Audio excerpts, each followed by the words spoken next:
حضور کی یہ دو احادیث بہت سادہ، بہت مختصر. دعا ہی عبادت کا جوہر ہے. مخ کہتے ہیں ہڈی کے اندر جو گودا ہوتا ہے وہ مخ ہے. گودا جو ہے عبادت کا وہ کیا ہے؟ دعا. توحید فی الدعا کیا ہے؟ صرف اللہ کو پکارا جائے گا. اور شرک فی الدعا، جس کو بھی پکاریں گے آپ مدد کے لیے اس کو آپ نے معبود بنایا ہے. کسے باشد.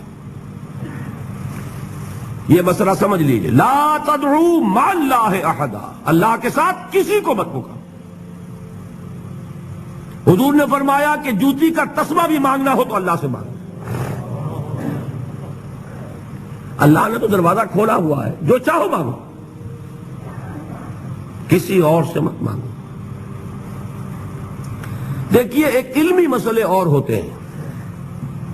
یہ جو روحانیات کا معاملہ ہے، عالم ارواح میں کیا صورت ہے، ارواح صرف کہیں اللہ کے پاس کسی کولڈ سٹوریج میں ہے یا اس کا اس دنیا سے بھی کوئی تعلق ہے، یہ علمی مسائل ہیں. فرض کیجئے اس وقت کوئی ارواح یہاں موجود ہو، فرض کیجئے، میں اس کا انکار نہیں کروں گا. ہو سکتا ہے کہ ہو سکتا ہے کوئی روحانیت والا شخص بتا بھی دے کہ ہاں فلاں کی روح موجود ہے، ہوگی بھائی، اسے نظر آتی ہوگی، ٹھیک ہے. یہ بھی ہو سکتا ہے کہ کوئی شیطان جن ہو اور وہ دھوکہ دے رہا ہو کہ میں فلاں کی روح ہوں. ہو سکتا ہے کہ نہیں؟ لیکن یہ بھی ہو سکتا ہے، وہ بھی ہو سکتا ہے. مجھے اس سے بحث نہیں. مجھے جس سے بحث ہے وہ یہ ہے کہ مجھے پکارنے کی اجازت نہیں ہے.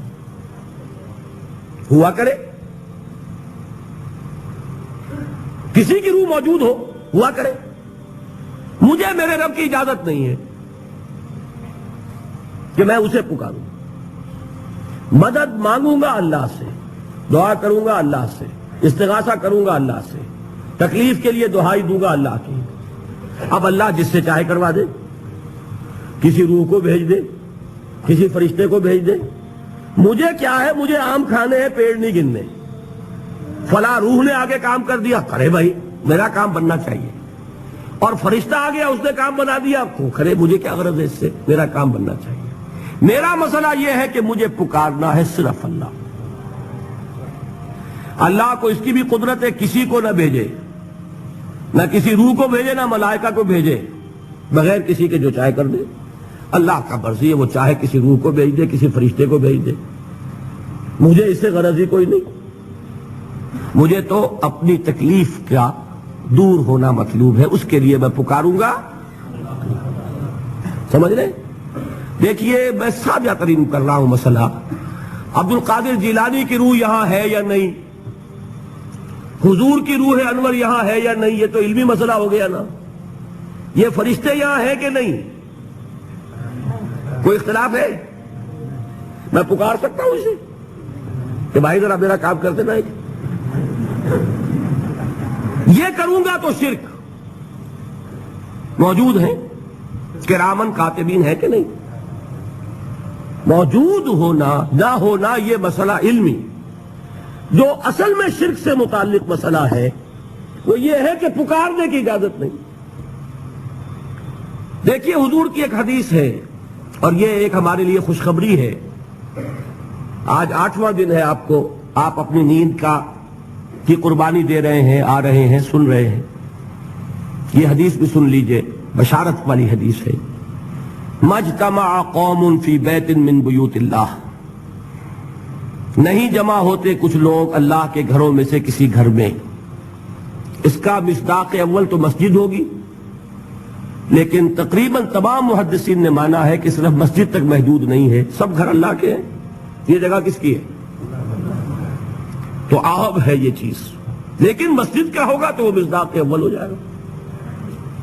مجتمع قوم فی بیت من بیوت اللہ یتلون کتاب اللہ ویتدارسونہ بینہم. کام کیا کر رہے ہوں کہ اللہ کی کتاب پڑھ رہے ہوں، وہ سمجھ رہے ہوں، سمجھا رہے ہوں. تو کیا ہوتا ہے؟ الا نزلت علیہم السکینہ، ان پر اللہ کی طرف سے سکینت کا نزول ہوتا ہے. وغشیتہم الرحمہ، رحمت خداوندی انہیں ڈھانپ لیتی ہے. وحفتہم الملائکہ، فرشتے ان کے گرد گھیرا ڈال لیتے. وذکرہم اللہ فی من عندہ، اور اللہ ذکر کرتا ہے ان کا ملائکہ مقربین کی محفل میں. دیکھو تم کہتے تھے یہ انسان بڑا گھٹیا ہے، میرے وہ بندے اس وقت میرے گھر میں جمع ہے صرف میرے کلام کو سمجھنے کے لیے. اللہ فخر کرتا ہے، اس میں ذکر کرتا ہے اللہ اس محفل میں فی من عندہ. تو فرشتے ہیں کہ نہیں؟ ان فرشتوں کو پکار نہیں سکتے. اگر آپ نے یا جبرائیل میرا یہ کام کروا دو، تکلیف میری رفع کر دو کہا اور شرک ہوا، یا میکائیل اور یا اسرافیل. اسی طرح اگر آپ نے کسی اولیاء اللہ کے ارواح میں سے کسی کو پکارا، اسی طرح اگر آپ نے انبیاء کو پکارا، جس کو بھی پکارا وہ شرک ہو جائے گا. پکارنے کی اجازت نہیں ہے، پکارو صرف اللہ کو. اللہ جس کے ذریعے سے آپ کا کام کرائے اس کا اختیار ہے. باقی رہ گئے علمی مسئلے. بعض لوگ کچھ اگر شاہ ولی اللہ دہلوی نے اپنے کچھ روحانی تجربے لکھ دیے وہ اس کو شرک بنائے پھر رہے ہیں کہ تو شرک ہو گیا، مشرک ہو گیا، یہ ہو گیا. بھائی وہ علمی مسائل ہیں. مثال کے طور پر اس میں پھر عرض کروں گا کوئی اختلاف کرے اتفاق کرے. شاہ ولی اللہ نے یہ لکھا ہے کہ اولیاء اللہ کی ارواح ان کے انتقال کے بعد ملائکہ کے طبقہ اسفل میں شامل کر دی جاتی ہیں، اور اللہ جیسے اپنے احکام کی تنفیذ فرشتوں سے کرواتا ہے ایسے ہی ان کو بھی اس کام میں لگا دیتا ہے. اب یہ ایک علمی مسئلہ ہے یا نہیں ہے مجھے کیا پتا. کوئی خاص دلیل شاہ صاحب نے بھی نہیں دی، میں بھی مانتا ہوں. جو دلیلیں دی ہیں اس پر میرا بھی دل مطمئن نہیں ہوا، ٹھیک، لیکن یہ ایک علمی بات ہے. اب کہہ بھی رہے طبقہ اسفل، ملائکہ کا طبقہ اعلیٰ نہیں، اسفل. اللہ تعالیٰ کی ایک بیوروکریسی ہے، اس بیوروکریسی کے نچلے درجے میں اگر یہ بھی شامل ہو جائے تو میرا کیا بگڑتا ہے؟ فرشتے بھی ہیں، وہ بھی ہو جائے، وہ بھی اللہ کے احکام کی تنفیذ کر رہے ہیں، وہ بھی کر دیں. اصل مسئلہ یہ کہ مجھے اجازت نہیں ہے، میں طبقہ اعلیٰ کے فرشتے کو نہیں پکار سکتا، اسفل کو کیا پکاروں گا؟ میں جبرائیل کو نہیں پکار سکتا، سید الملائکہ انہیں نہیں پکار سکتا. یہ ہے اصل بات. نداء لغیر اللہ، اللہ کے سوا کسی اور سے دعا، کسی اور سے استغاثہ، استدعاء، استمداد، یہ استعانت، یہ ہے